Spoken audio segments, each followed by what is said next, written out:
Barkanku da kasancewa da mu a tashar Mikiya TV domin ci gaba da sauraron shirye-shiryenmu na yau da kullum. Insha Allahu yau za mu nuna muku yanda mutum zai kulle layin wayan shi ta yanda wani ba zai iya kiran shi ta shigo ba, amma za ka iya kunna datanka, ka rika amfani da datanka ka ci gaba da chat ko ka ci gaba da sauran abubuwa, amma dai wani ba zai kira ka a wannan lokacin ta shigo ba, sannan kuma ba za a ji wayanka tana switch off ba. Za ka kulle layin ta yanda kira ba zai shigo ba, amma kuma za ka iya amfani da layin kai a karan kanka. Da farko dai mutum zai shiga cikin kira kamar haka, phone kenan, zai danna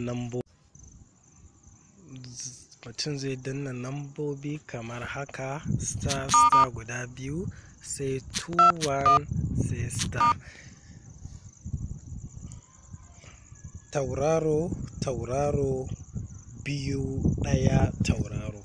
Sai mutum ya kirkiri wasu nambobi haka kawai ya daddana, ko da bai san me danna ba, kamar haka. Kun gani?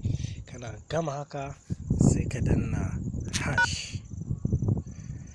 Kun ga nambobin da kyau? Star guda biyu, 21 star sai numbers sai hash a ƙarshe, sai mutum ya danna kira. Misali a sim 1 nake so in kulle, sai ka danna kira kamar haka. Gashi registration was successful.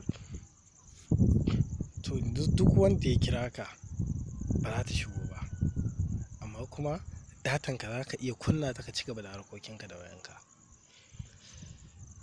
Kusan wani abu ba, amfanin wannan abin shine akwai lokacin da za ka ga ba ka so wani ya kira ka, amma kuma kana so ka kunna datanka. Kaga in ka kashe wayanka kai ma ka cutu, amma kana danna wannan code din very simple, shikenan duk wanda ya kira ka ba zai same ka ba, amma kuma datanka tana kunne, kana ci gaba da amfani da wayanka. Kana yin haka shikenan ka yi activating tsari.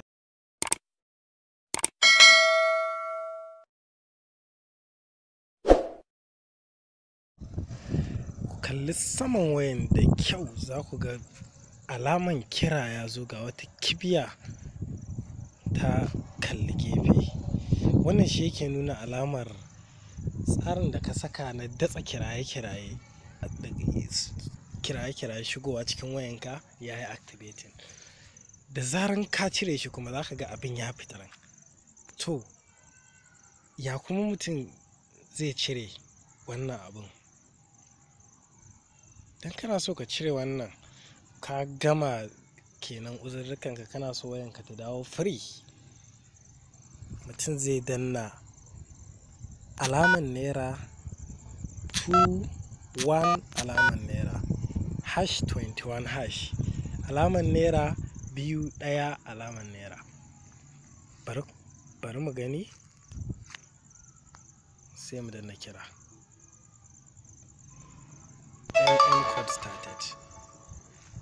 Kun gani? Service has been disabled, alamin ya fita kenan. Kada ku manta fa, duk wanda bai, in ka gama amfani da kake da wayanka, kana so ka dawo da wayan free, dole sai ka zo ka cire abin nan. Kar ku manta wannan code din shine code din da mutum zai saka wannan datsa kiraye-kiraye. Ka gama sai ka cire shi. Kan mutum ya manta bai cire ba, saboda idan ka manta baka cire ba, sorry for you, za a yi ta kiranka ba a samun ka. Mu huta lafiya. Ismail Muhammad.